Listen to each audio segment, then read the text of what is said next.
بسم اللہ الرحمن الرحیم۔ معزز سامعین، السلام علیکم ورحمۃ اللہ وبرکاتہ۔ یزید کی عبرت ناک موت کا واقعہ۔ جولائی 1945 عیسوی کو جب یزید پیدا ہوا تو اس کی ماں محسون کی طلاق ہو گئی۔ محسون اپنے بیٹے یزید کو لے کر اپنے قبیلے کلبیہ چلی گئی۔ کلبیہ قبیلہ ابھی نیا نیا مسلمان ہوا تھا، جس کی وجہ سے ان کی رسم و رواج، رہن سہن ابھی بالکل عیسائیوں جیسا ہی تھا۔ چنانچہ اسی عیسائیت کے ماحول میں یزید کی پرورش ہوئی۔ یزید بچپن سے ہی بندروں کو پالنا کر ان کے ساتھ کھیلنا۔ جب بڑا ہوا تو اس نے شراب پینا، شطرنج اور بے حیائی کے کاموں کا بھرپور حصہ لیا۔ آج کی اس ویڈیو میں ہم یزید کے بدترین اور عبرت ناک موت کا ذکر کریں گے۔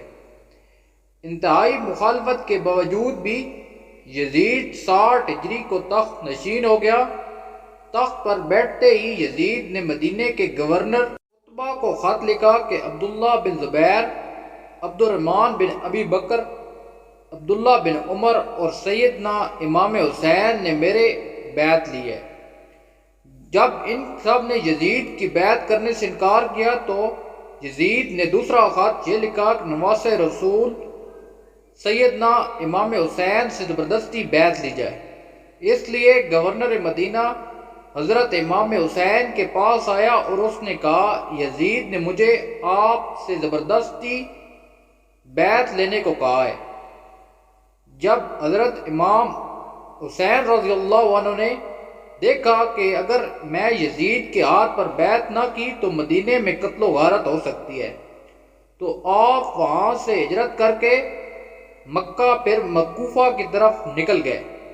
حضرت امام حسین کے ساتھ آپ کے گھر والے اور کچھ اصحاب اکرام تھے، لیکن 18,000 کوفیوں نے حضرت امام حسین کی بیعت توڑ دی، جس کے بعد میدان کربلا واقعہ پیش آیا تھا۔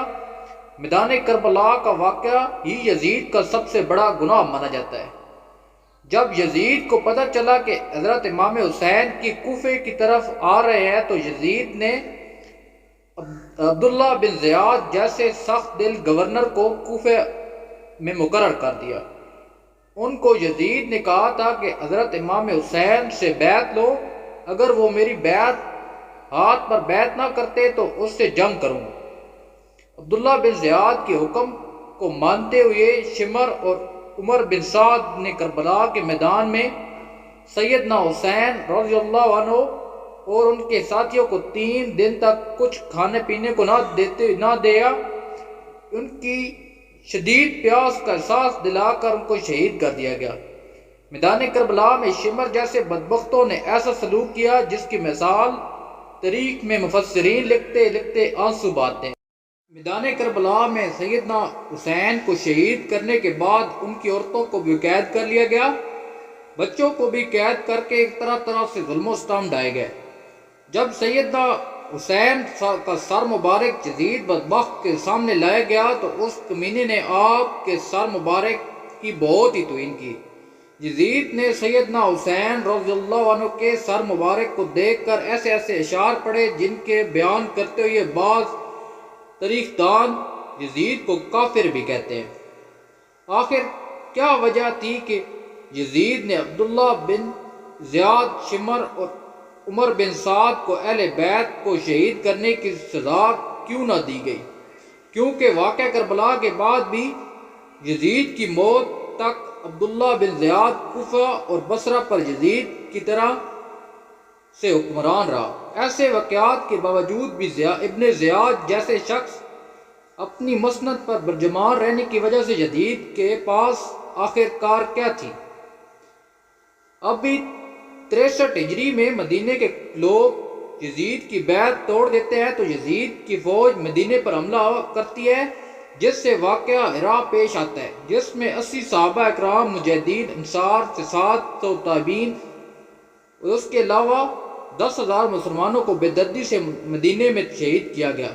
صحیح مسلم میں ہے، یہ 15-20 حدیثیں ہیں جن کا لب لباب یہ ہے کہ آپ صلی اللہ علیہ وسلم نے فرمایا، جس نے اہل مدینہ کو ڈرایا یا اہل مدینہ کو دھمکایا یا مدینے والوں پر ظلم کیا، اس پر اللہ کی لعنت اور اللہ کے فرشتوں کی لعنت اور تمام لعنت کرنے والوں کی لعنت۔ لیکن یہ یہاں پر ہی نہ رکا اور مدینے کے بعد مکہ پر بھی حملہ کیا گیا اور خانہ کعبہ کی عمارت بھی سنگ باز کی گئی۔ بس پھر یزید کو دی گئی اللہ کی مہلت ختم ہوئی اور اب اس ظالم اور فاسق فاجر اور شرابی کی موت آئی۔ تو اس کی موت کے متعلق 3 طرح کی روایات ہیں۔ اس کی موت کے بارے میں ایک روایت ہے کہ یزید ایک رومی نسل کی لڑکی پر فدا ہو گیا۔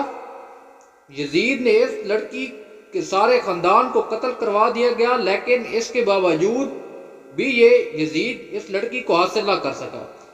ایک دن وہ لڑکی یزید کے محل میں آتی ہے اور وہ لڑکی یزید کو کہتی ہے میں اپنی جان دے دوں گی لیکن تیرے جیسے قاتل درندے کی محبت میں گرفتار نہیں ہو سکتی۔ لڑکی نے سوچا کہ میں اپنے خاندان والوں کا بدلہ لیتی ہوں۔ لڑکی نے یزید کو رنگ رنگیلیاں منانے کے لیے ایک جنگل میں اکیلے بلایا۔ ویرانے میں یزید شراب پی کر مست ہو گیا۔ وہ لڑکی نیم عریاں لباس پہن کر یزید کے سامنے بیٹھ گئی اور وہ شراب پیتا رہا۔ جب لڑکی نے دیکھا یزید شراب میں چور ہو چکا ہے تو اس کے بستر پر لے گئی، پھر یزید کی گردن کاٹ دی۔ پھر وہ لڑکی وہاں سے غائب ہو گئی۔ کئی دنوں تک یزید کی لاش جنگل میں پڑی رہی۔ یزید کی لاش کو چیلے اور کووں نے نوچ کر برا حال کر دیا۔ جب یزیدی فوج کو یزید کی لاش کا علم ہوا تو انہوں نے اس کی لاش کو دفنایا۔ اور دوسری روایت میں ہے کہ 64 ہجری کو یزید کو ایک خطرناک بیماری لاحق ہوئی جس کی وجہ سے اس کی آنتیں جل کر سکڑتی تھی اور وہ مچھلی کی طرح تڑپتا تھا، جس طرح مچھلی پانی سے دور ہو کر تڑپتی ہے۔ یزید کو بھی بہت پیاس لگتی تھی۔ وہ پانی کا گھونٹ اپنے منہ میں ڈالتا لیکن پانی اس کے گلے کے اندر نہیں جاتا تھا۔ اسی طرح یزید 3 دن تک تڑپ کر موت کی نیند سو گیا۔ یزید کی موت کے بارے میں جو تیسری روایت ہے وہ کچھ یوں ہے۔ یزید بندر پالنے کا بہت ہی شوقین تھا۔ ایک دن یزید نے ایک بندر کو وحشی خچر پر بٹھایا تھا۔ خچر بہت ہی تیز تھا۔ یزید نے بندر کو خچر پر بٹھا کر خود اس کے پیچھے خچر لگا دیا۔ جب خچر جنگل میں پہنچ گیا تو اس کے پیچھے پیچھے یزید کا گھوڑا بھی بھاگ رہا تھا۔ جنگل میں پہنچ کر گھوڑے نے حضرت امام حسین کے قاتل کو زمین پر دے مارا۔ یزید کا سر ایک پتھر کے ساتھ لگا۔ یزید کا پاؤں گھوڑے کی رکاب میں پھنس کر رہ گیا۔ گھوڑا بھاگتا رہا۔ یزید جنگل میں درختوں اور پتوں سے ٹکراتا رہا جس کی وجہ سے یزید کا جسم کٹنے لگا۔ جب یزید کی لاش کو لوگوں نے دیکھا تو وہ کہنے لگے کہ سیدنا حسین کو شہید کرنے کی یہی سزا ہوتی ہے۔ میدان کربلا کے بعد یزید صرف 6 ماہ 3 سال کی عمر کو 14 ربیع الاول 64 ہجری کو ملک شام کی سرزمین پر 39 سال کی عمر میں کتے کی موت مر گیا۔ آج بھی اس کمینی پر عرشوں فرشوں والے لعنت بھیجتے ہیں اور اس کی قبر دمشق میں عبرت کا نشان بنی ہوئی ہے۔